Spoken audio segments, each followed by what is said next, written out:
The transfer portal is suddenly not going as expected for Michigan basketball. We'll dig into the latest right here on this episode of Locked On Wolverines.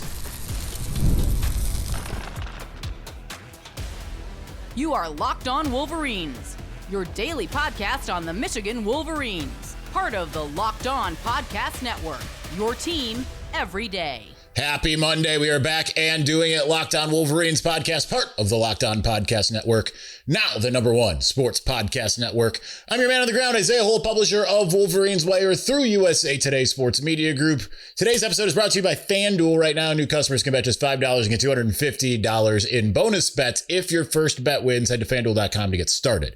First, Michigan did not get Flory Bidunga, and securing Juke Harris suddenly appears to be at risk. We're going to get into that before we transition into football. The official X account posted a crazy Bryce Underwood play that merits discussing, and then we're going to get into some rivalry stuff as Ryan Day, head coach of Ohio State, says that if you're not a first or second rounder, Ohio State isn't for you. That speaks to something that we absolutely must get into. So, all right. So, Flory Bidunga ends up at Louisville, and I don't know how the package deal works, but he committed at the same time as the Oregon guard. So off the table, Juke Harris, the Wake Forest one who had already been kind of predicted to end up in Ann Arbor, visited Ann Arbor, doesn't have a timeline. And also is apparently meeting with Mike Malone from is that his name? Why am I feeling like that's not right? But Malone from North Carolina, newly hired, this evening with reports that he is going to be offering more than what Michigan has to offer, and Michigan will not match. That's from Josh Henschke. That last part, that Michigan is not prepared to match or go beyond. So it ends up being a financial ordeal. So considering those were the two that were essentially on the board, right? Michigan isn't going to bring in 4 guys this time, or 5 or whatever. But certainly they will look to bolster what they have. So there's a lot that Michigan has that it can be working for it on the basketball side. But nonetheless, it's disheartening after kind of felt like we knew what was going to happen here based off of multiple sources. I say that and, people are going to shake their fists and be like, but you said, and as I've, you can go back and see that I noted that you can't count on much in recruiting. But what it does tell us here initially, especially with Bidunga, the importance of getting a visit and also of the importance of making sure that they do not leave without securing that commitment, right? So that's the danger that Michigan's in with Juke Harris. And I want to get to him specifically momentarily. But with where problem is I say that and then I sit there and think like, oh, but I could talk about that now. ADHD. Where Michigan is, I think, so I'm going to talk about that now, is while that's all important, it does tell you, if you're Dusty May, something important. Given how Michigan just won the national championship with the players that it was able to get in the transfer portal. I don't care how many rival fans want to scoff at it and say like, oh, that didn't happen because of vibes, right? Yaxel Lendeborg left a lot of money on the table. That's not completely unusual. As much as people say, oh, it is. There's a report out now on Lenora Sellers, the quarterback from South Carolina that was offered apparently a lot more money to leave and go somewhere else. And his father said, you don't need that, right? Like money isn't everything. I know that for some people it's everything. And I implore you to look beyond that I might not be wearing my typical Jesus is King hat, but I am wearing a Christian hat. But I implore you to look beyond that, because it isn't, right? And Yaxel Lendeborg will sit there and tell you, I got out of this what I needed and what I wanted. Now, the next step is to see where he goes in the draft, and pretty much everyone expects him to be a lottery pick. So if that happens, then okay, you're good.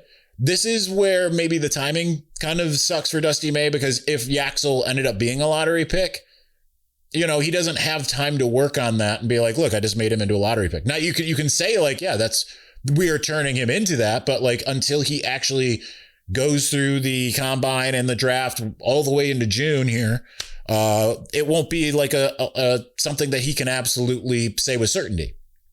Now you can point to Danny Wolf and use him as certainty, but like, you want to use the momentum that you just gained from winning the national championship. So with that, yeah, it's losing Flory Bidunga, not great. I mean, they didn't have him, you know, obviously. I think that Louisville was looked at as being, out of all of the candidates that he was considering, the least likely. So that kind of tells you like they threw everything at him. So that's why it's important to get someone on campus, get them locked up and whatever. But at the same time with Juke Harris, if he is going to leave for financial consideration over, like, short-term financial consideration over what Dusty May has already shown that he can provide, especially considering he would be coming in and playing that Yaxel Lendeborg position, then you don't, you know, like, suddenly, you know, it's like not as much of a loss if he's like, yeah, I don't want that, I want to do something else. Okay, so I think for Dusty May and the way he's thinking, that's fine. But that also tells you how important it is to lock somebody down, because if you don't lock somebody down, you might end up in this position. So as far as I know, there's not any real like other massive candidates. I checked with a source here just a few moments ago. They messaged me right as the show was starting and saying like, as far as it's concerned, it's Juke Harris or reset the board. Now, if they have to reset the board, Dusty May's shown he's elite at evaluation. They did also get JP Estrella. So they are in still a good spot. And here's the other thing that you can look at. I'm not saying it'll happen, and I'm actually saying it probably won't.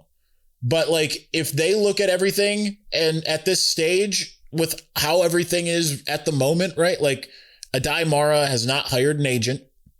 You know, Morez Johnson hasn't announced either way. The expectation is Adai Mara is going to go into the NBA and Morez Johnson's going to come back. Morez made some comments over the weekend that made it sound like, yeah, he's probably coming back. So with that, I mean, you can always just, if you're going to spend so much in the transfer portal, you can always say like, hey, we want to do this another year to Adai. We're going to find a way to make it financially worth your while. Let's make that happen, right? Like, you can go back to the drawing board that way and change the game that way. Not saying that's going to happen. As a matter of fact, I'm saying it's probably not. But like, that is still an arrow in the quiver. Let me just put it that way. I almost said a quiver in the arrow. That means it's time to move on to the next segment. Bryce Underwood with I don't even want to say it's a Patrick Mahomes play. It looked even crazier than that. I want to talk about that. Let's do that here in just a moment. But before we do, the NBA playoffs are here, where every possession matters, every matchup is magnified, and every game can swing a series. And right now, FanDuel is giving new customers a great way to get in on the action. Here's what I like about it. You can bet just $5 and get $250 in bonus bets if your first bet wins. The app makes it easy to follow the action with player stats, trends, and matchups all in one place. And during the playoffs, the extra insight really matters when you're looking at role players, and key moments. It just makes the entire playoff experience that much more engaging from start to finish. So here's the thing. You can get a steal on the Eastern Conference best Detroit Pistons.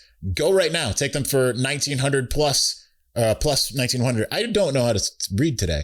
To win the NBA Finals. For plus 850, you can get the Pistons versus the Thunder in the Finals. Just merely picking that they'll get there. Plus, there's just a heck of a lot more there for you. So lots of different things. So head to FanDuel.com right now to get started. FanDuel, play your game.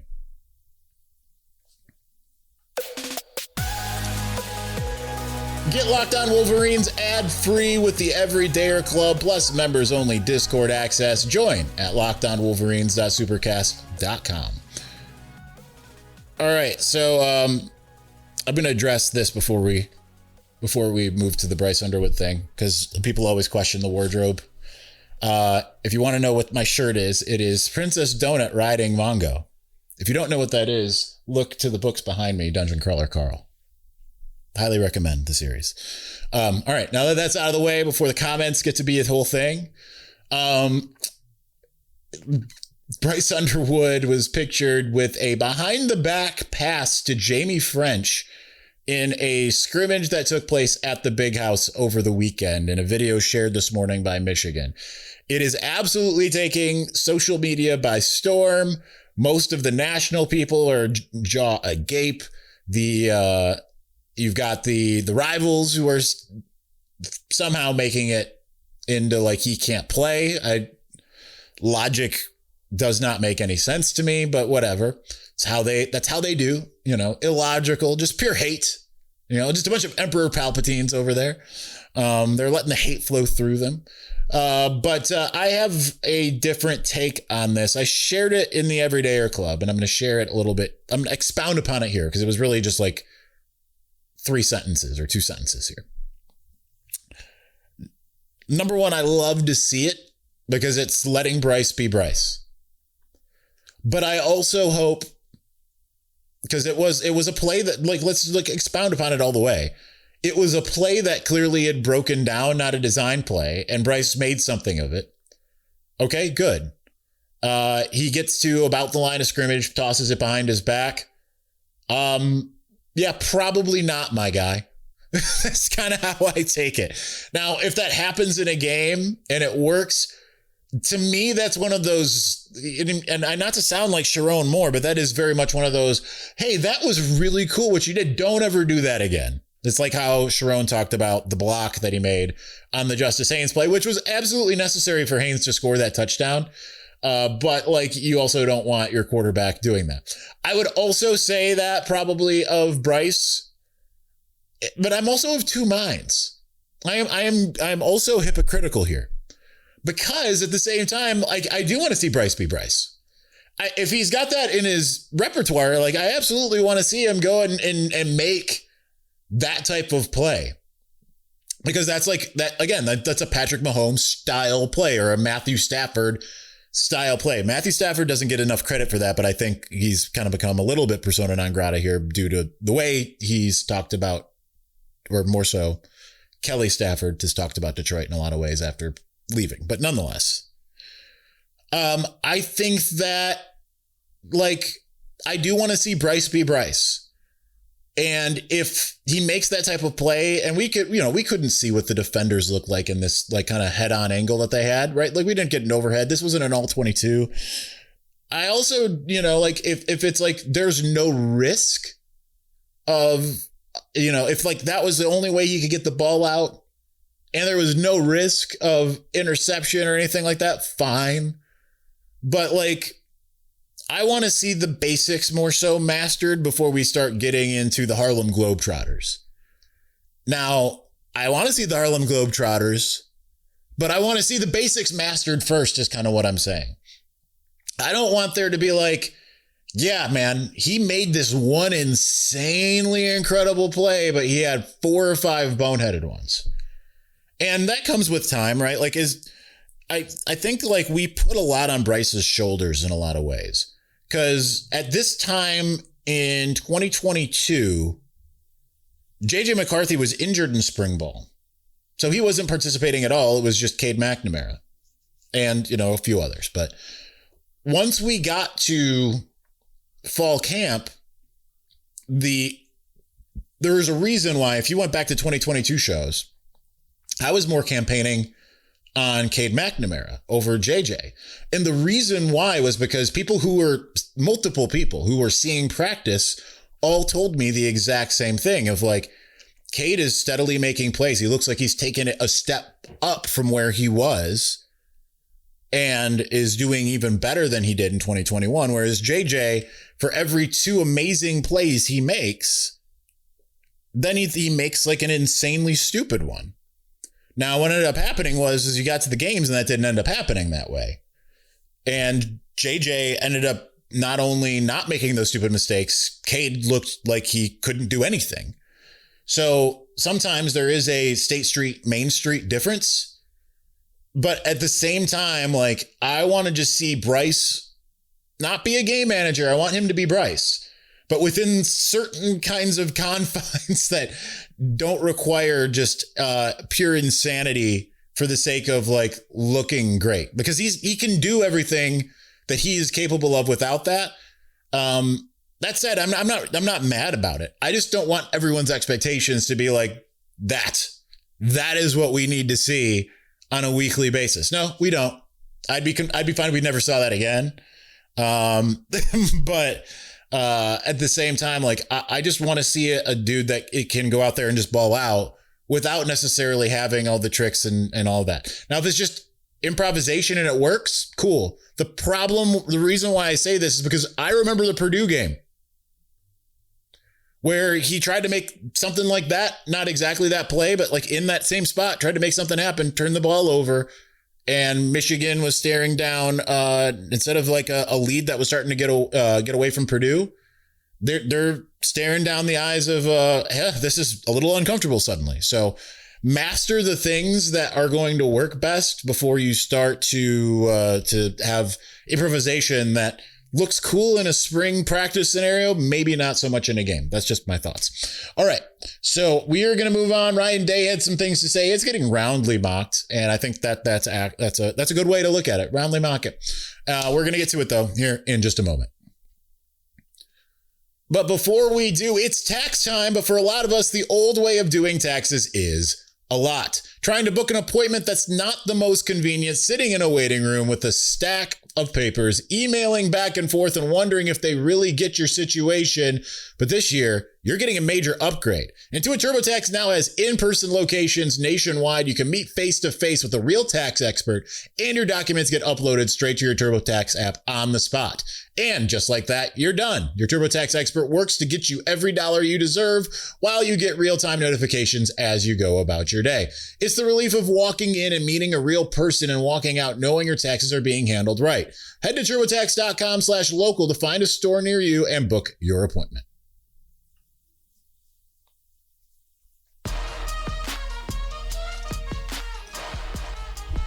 All right, so if you didn't see it, Ryan Day came out and said, if you're not a first or a second rounder, Ohio State is not for you.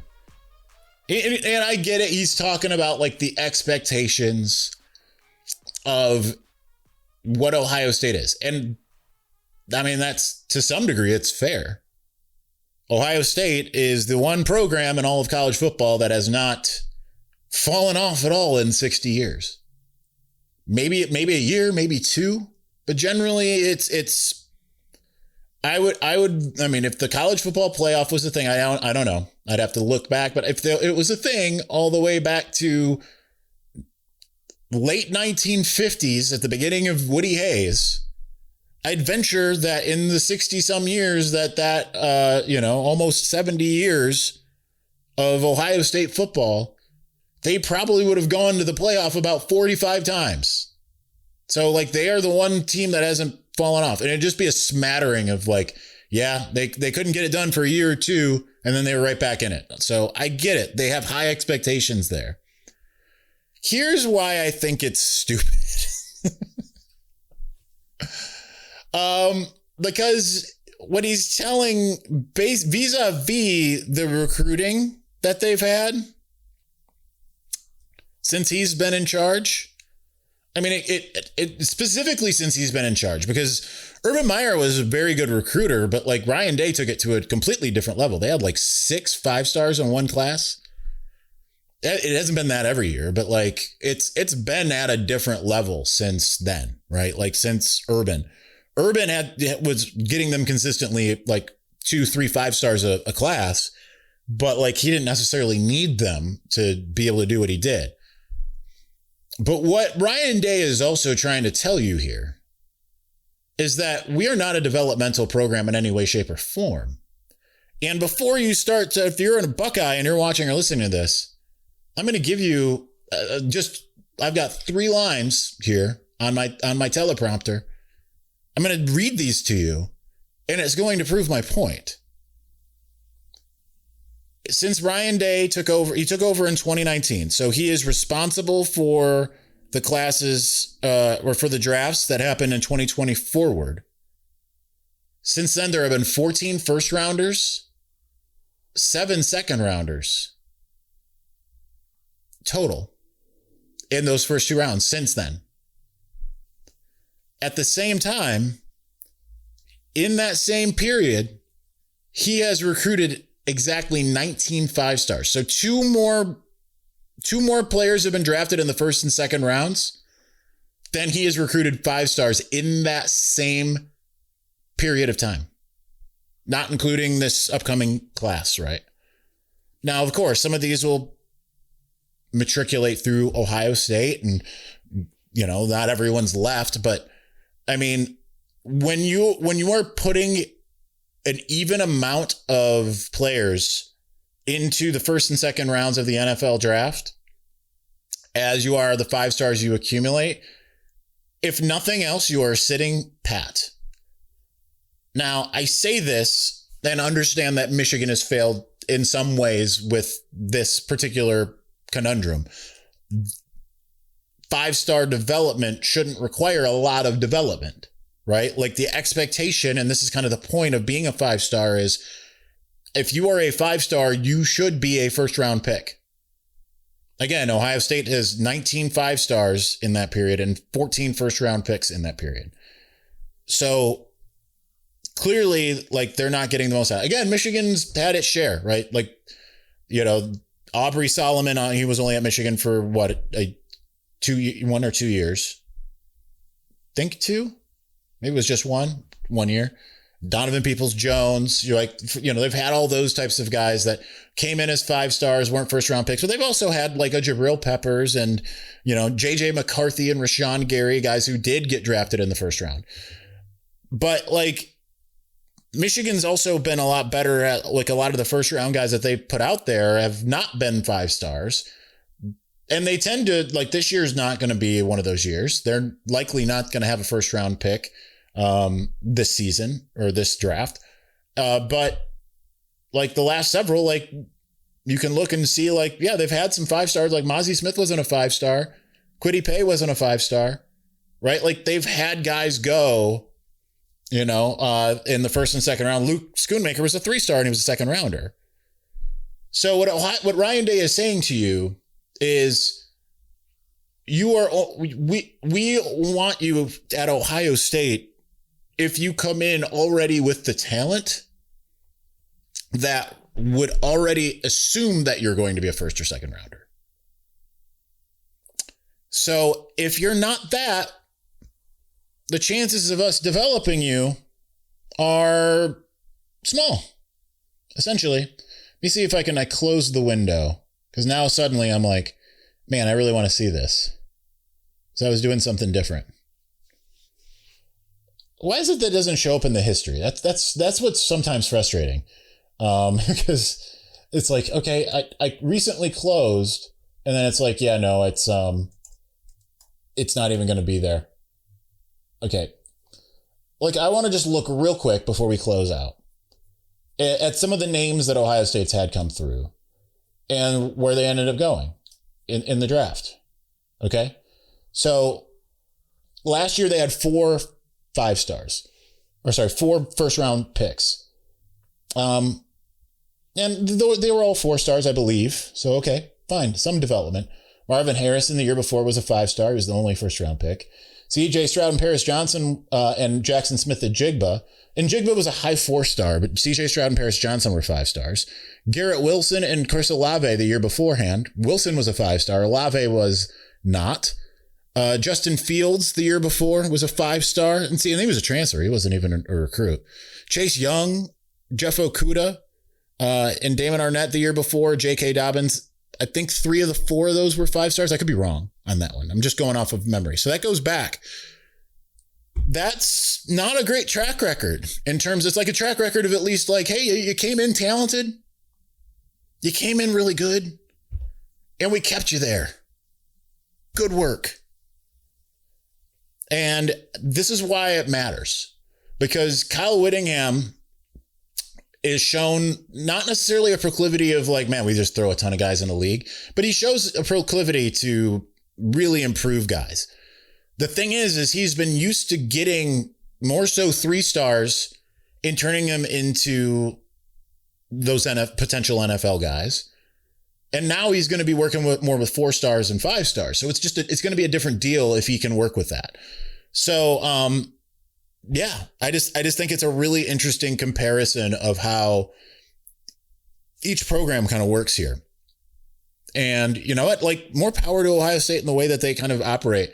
I do want to add one note to the end here, kind of go back to Friday's show, completely aside. This is from my brother in metal, Michael Wolf. He had texted me this, I believe, while I was at church yesterday. And he noted that for all of the talk that Ohio State fans have had about the softness of not playing a lot of your starters in the spring game, he noted that the last several years, their spring game has been touch, not tackle. And I forgot about that. That's accurate. So that's fun. Yeah. Which one's softer? I don't know. All right. That's going to do it for us today. Tomorrow we will mailbag. So that is the plan. Thanks for watching. Thank you for listening. We will talk to you again soon. Peace.